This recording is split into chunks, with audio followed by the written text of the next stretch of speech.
आष्टी तालुक्यातील सोलापूरवाडी येथील हनुमंत गावडे यांचं शिक्षण एमटेक आणि त्यांची पत्नी कल्पना गावडे या देखील MSc पर्यंत शिकलेल्या आहेत. पुणे येथील IT पार्कमध्ये दोघेही नोकरीत असताना कोविड-19 महामारीमुळे त्यांना सोलापूरवाडी या गावी परतावं लागलं. या तरुण उच्च शिक्षित दाम्पत्यांनी कष्ट आणि नव्या तंत्रज्ञानाच्या मदतीनं खडकाळ माळरानावर शेती समृद्ध केली आहे. दुष्काळी भाग असल्यानं कमी पाण्यावर येणारी या भागातील परिस्थितीला पूरक पिकांवर अभ्यास करून ड्रॅगन फ्रूटचं यशस्वीपणे पीक घेत आर्थिक मजबूती करण्याचा प्रयत्न केलाय. बीड जिल्ह्याच्या सीमेवर सोलापूरवाडी परिसर डोंगरपट्ट्याचा दुष्काळी शेती ही सर्वसाधारण प्रतीची पाण्याचं कायम दुर्भिक्ष असल्यानं सोलापूरवाडी वडिलोपार्जित 50 एकर शेती मात्र बहुतांश क्षेत्र माळरानाचं हुलगे मठ्ठी यासारखी कोरडवाहू पिके घेतली जात. हनुमंत गावी आल्यावर कंपनीचे वर्क फ्रॉम होम काम सुरू ठेवलं. हे काम करत असताना त्यांनी आपल्या उच्च शिक्षणाचा फायदा शेतीसाठी करायचा निर्णय घेत 4 वर्षांपूर्वी शेती डेव्हलप करत ड्रॅगन फ्रूट सफरचंदाची शेती केली. पाहुयात सविस्तर वृत्त. तेजवार्ता न्यूज नेटवर्कवर.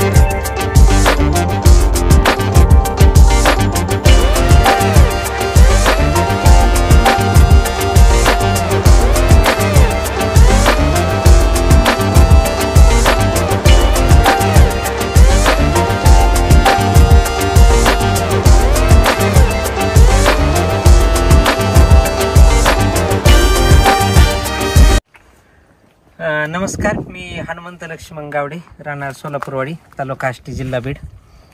मी पुण्यामध्ये IT कंपनीमध्ये 2014 ते 20 पर्यंत काम केलं. कोविडच्या पिरियडमध्ये 22 मार्च 2020ला गावी आल्याच्या नंतरला माझं पूर्ण 59 एकर क्षेत्र होतं. याच्यामध्ये काय करायचं, पाण्याचा खूप मोठा प्रॉब्लेम होता आणि अशा परिस्थितीमध्ये माझ्या शेतामध्ये मला काय करता येईल कमी पाण्यावरती. त्यावेळेस मी फळबागांचा रिसर्च केल्याच्या नंतर आढळून आलं की ड्रॅगन फ्रूटला खूप कमी पाणी लागतं आणि कमी पाण्यावरती मोठ्या प्रमाणावर आर्थिक सोर्स निर्माण होतो. म्हणून मी ड्रॅगन फ्रूटच्या बाबतीत रिसर्च केल्यावर बऱ्याच ठिकाणी जाऊन पाहिलं तर मला हे योग्य वाटलं आणि आता 2022 साली मी 1.5 एकरचा प्लॉट लावला आणि आता परत 2 एकरचा प्लॉट लावला आहे 2024ला.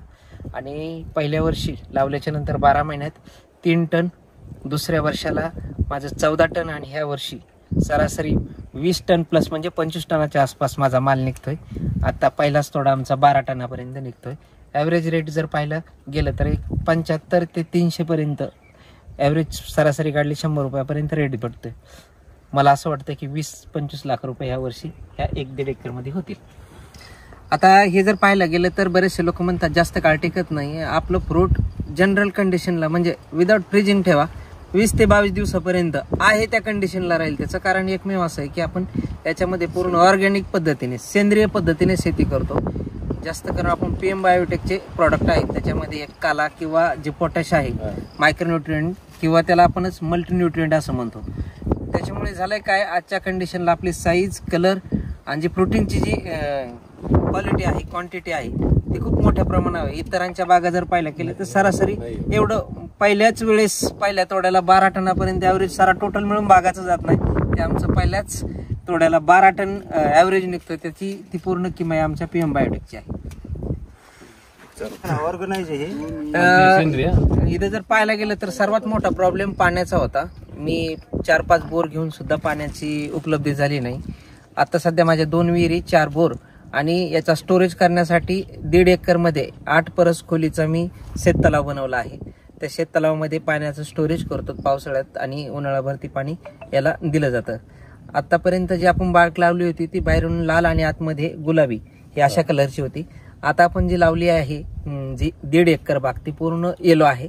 त्याला इस्रायल येलो म्हणतात. मार्केटमध्ये रेट स्थानिक लेवलला त्याला आपल्या लोकांना त्याचं नॉलेज नसल्यामुळं रेट कमी भेटतो, पण इंटरनॅशनल लेवलवरती ते 4,500 ते 5,000 रुपये पर केजीच्या हिशोबाने आज ते फ्रूट जाते आणि ते पूर्ण 1.5 एकराचे आपण कल्टिवेशन केलेलं आहे. तेज वार्ता न्यूज नेटवर्क को सब्सक्राइब करें और बेल आइकॉन प्रेस करें.